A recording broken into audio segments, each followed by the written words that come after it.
My name is Pete Stern. I'm with Atlus Corporation Limited down in Irvine, California. I'm a product manager. It's Atlus's first N64 title. Pretty strong title to break into the Nintendo market with. Seems to be shaping up to be a great game. It's in production now. Nintendo is taking it for Europe, and Atlus has just shipped it in Japan this past December. And we're looking to ship it about the third week of February. Everything looks like it's going together really well, and everybody who's seen it is taking a strong liking to it right away.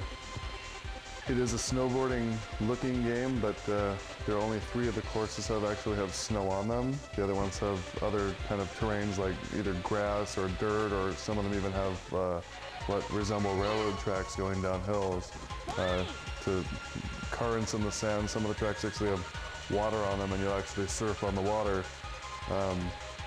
There's also an element of like Mario Kart / Diddy Kong, where you actually shoot weapons, offensive and defensive weapons, at the opponents to slow them down or so you can speed up.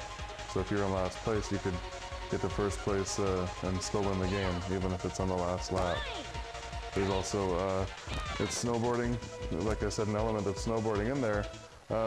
There's a half pipe where you could do helicopters and inverts and board grabs and a lot of special tricks that are activated.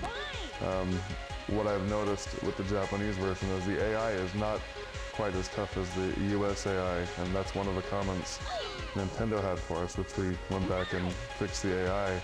The way it works now, the first time we tried the new US one with the improved AI, when you start, the balance is still there from the Japanese version. Everything is just a little bit tougher for the AI as well. And since there are shortcuts throughout the courses, even if it looks like the enemies are beating you, they don't always take the shortcuts. Where, I mean, you're human. You can take the shortcuts and you can still get in front of them. And the way that they balance the game, like in Mario Kart or Diddy Kong, you can get like the lightning bolt or the banana peels or whatever, and you can still slow down the guy in the front, so you can still make your way past him, even if, like I said, you're on the last lap. I think it's going to be a big hit because it really follows along some of Nintendo's best titles. It follows along the same lines. I mean, Mario Kart is a 4-player multiplayer game. Diddy Kong the same way, Wave Race the same way. I mean, after you're done playing the single-player game, you can play this 4-player game, and it adds a whole new dimension to the game. I mean, first you were sitting in your den alone with your Sony big screen, with your Nintendo big screen TV, and you're playing by yourself, and you finish the game, and you're like, now what?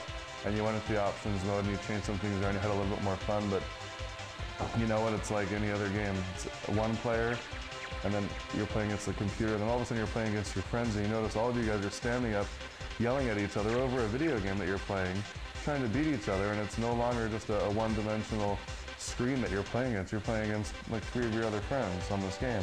I think that alone is going to bring new life to any game 6 months down the road after you're playing it. It won't just sit on your shelf, because there's always something new you can do. There's always a change in the game. It's never going to be the same.